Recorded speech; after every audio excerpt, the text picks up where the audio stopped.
Hey, good morning, everybody. Unless it's afternoon or evening when you watch this, so take it for what it's worth. Welcome back to another Q&A with Gary. Got some great questions this time.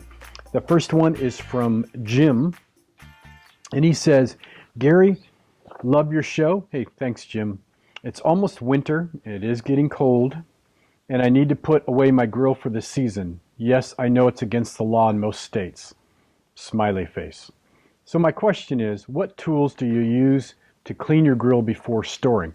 Well, that's a great question because putting your grill away for the winter is different than getting it ready for the spring, if you will. There's extra additional steps that you want to take. But you want to put it away relatively clean because a lot of mold will build up in there. Rats or mice can get in there and just have a great time in your grill.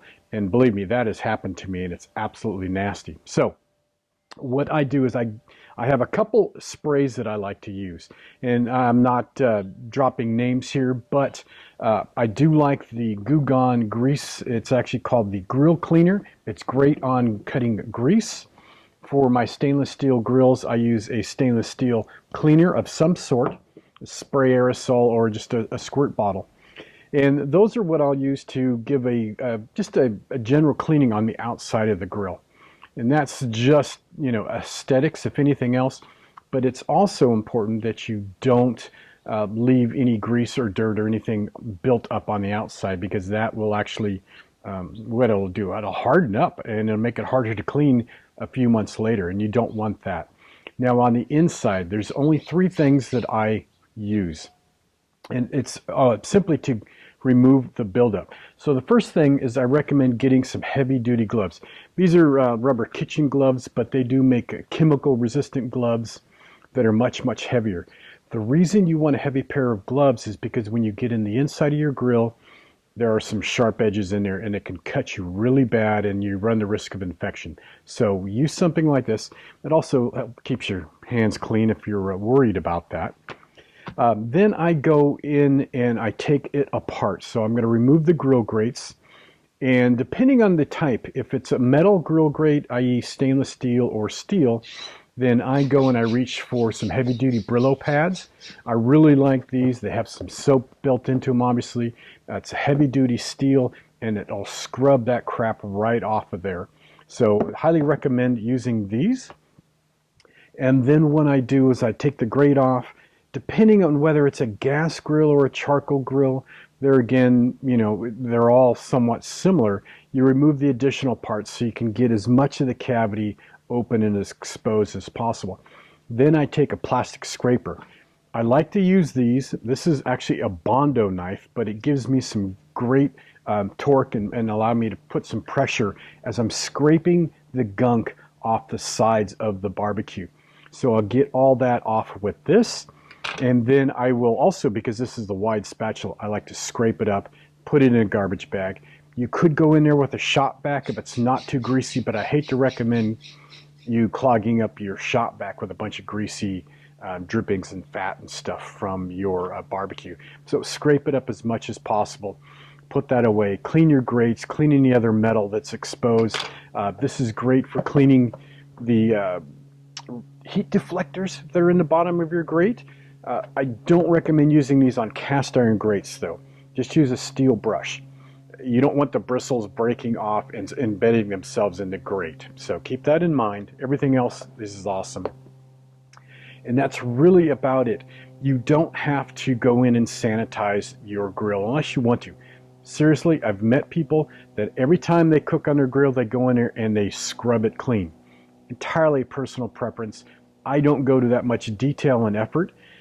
I think of it as building up of flavors, if you will, right? So whatever that is. But get all the residual and residue off. On gas grills, on the dome, quite often you'll have some black flakes hanging down, and sometimes it's a sheet of black. That's just carbon buildup from the propane. Go ahead and scrape that off, get that cleaned up, and then get everything out of there, put it back together, put a good cover on it, and store it away. You should be in good shape with that. All right. Ken C asks, Gary, do you have any merchandise for sale? aprons, coffee mugs, t-shirts, etc. Did some hunting on your website, didn't find anything. Yeah, I took that down, gosh, a year and a half or so ago, but it's coming back up. So you know what, Ken, thank you so much for asking that question. I do have some really cool cooking outdoor shirts that I have, and I also have a Dutch oven cooking DVD, and those will be available. And I've also got a few other surprises coming that I'm going to get up for sale that I think you're really, really going to like. So enough of the self-promotion there, but thank you for bringing that up. You will see something in a few weeks. Fralican asked, and this is in regards to my video, how to convert recipes using a recipe conversion factor. That's that simple math formula that I showed a while back that allows you to take a recipe for 2 people and feed 20 people with. It's a great conversion recipe. And he asked, but it doesn't work for huge quantities, right? Like for 100 servings, isn't it better to base the multiplication on weight in that case? Well, the conversion factor works no matter whether you're going from 2 to 2,000 or from 2,000 to 2. It's still, I'm slobbering. I'd prefer to slobber coffee. So it's still the same math. You are actually multiplying the quantity of ingredients or the measure of ingredients. You may be going from a 1/4 ounce to a 1/4 pound, etc. So you will use the same math formula. You may have to then calculate ounces into pounds afterwards, because really it's kind of pointless to measure out 120 ounces or 160 ounces when you really need 10 pounds of something. But the math is still the same. So good question. All right.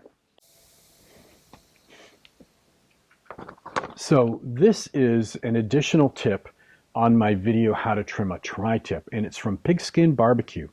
And what they said is, I got my first tri-tip earlier this year, and I trimmed it to 1/8 of an inch of fat. If you remember, I took that big fat cap off of mine.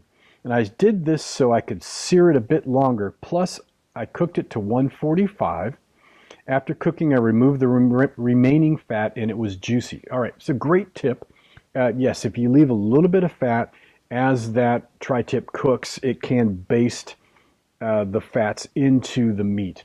That's typically when you're cooking it slow, and that allows that fat to render and and kind of drip onto the tri-tip.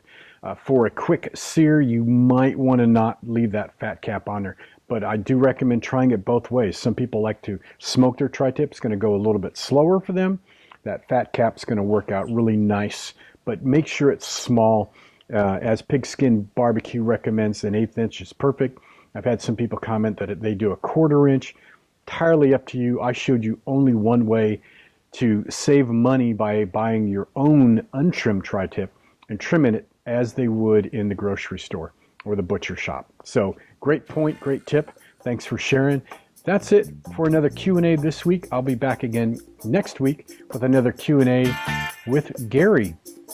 Make sure you post your questions in the comments section below. I love getting those, and I hope to be able to get a lot more questions from everyone that watches this show. Till then, we'll see you when I see you.